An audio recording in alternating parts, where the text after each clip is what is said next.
Box to Box Hoops Preview, hosted by Degs. In 29th place is the team from the capital. Shout out to Jerry, shout out to Bill. The Wizards. Not great last season. Just not great last season. Guys, before we start, we were nominated for the TikTok Awards. And you guys need to help us win. This is the third time we've been nominated. Third time's the charm. We have to win it. We lost the last two. And guys, we're really depending on you guys. This is my preview for all 30 NBA teams. I've done 30 to 1. I did the rankings just before the season started. But because of life, I happen to be shooting now.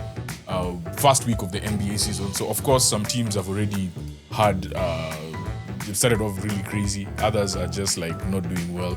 For example, the Wizards are now 1-3. And yeah, just sort of living up to my rankings, I guess. With that being said, we need to look at what they did in 24-25. So this is their season recap. They had an 18-64 record. This team was just not great, but there were signs of encouragement. Let me start with the positives. This was the first time in 2 decades that three rookies got over 1,800 plus minutes. That is Bilal Coulibaly, Alex Sarr, Keyshawn George, and Bub Carrington, all below the age of 21. Speaking of 21, they also set a record for stats for players under the age of 21. They played okay for their age. They were not great. Middleton was really, really good when he played. You just see the flashes of brilliance, but obviously injuries and age caught up. Justin Champagny was productive, played 62 games. And that's about it for the positives. Negatives, they had the second worst team in franchise history by winning percentage. That 18-64 record was not great. 22% was their winning percentage compared to 18.3 in 23-24. So there's a bit of an improvement. But weirdly enough, they were worse compared to last year. So in terms of league average, the offensive rating was the worst. Offensive rating is basically how many points are you scoring per game, right? Worst. And they were second worst in 23-24. The worst league defensive rating and second worst in 23-24. So they got worse. They had a better record, but got worse in terms of defensive and offensive rating.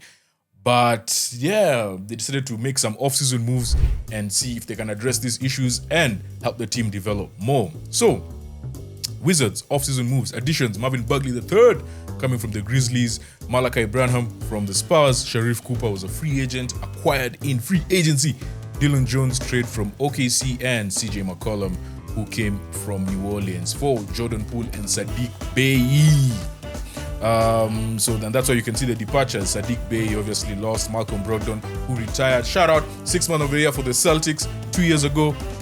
Big, or 3 years ago. 3 years ago now. Richaun Holmes, who was waived. Colby Jones was traded to OKC, then waived. Jalen Martin, free agent. Jordan Poole off to the Pelicans. Marcus Smart was waived, now playing for the Lakers. And JT Thor. In terms of drafts, they had 3 draft picks. Trey Johnson, 6th pick from Texas. Will Riley, 21st pick from Illinois. And Jameer Watkins, 43rd pick from Florida State.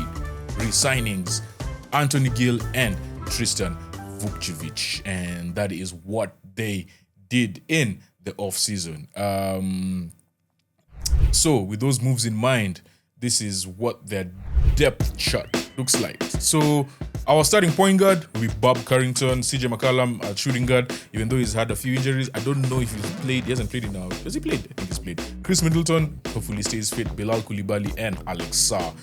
Looking at their bench, they have good... They're young. Trey Johnson, AJ Johnson, they can both play point guard. Shooting guard, they have Carver.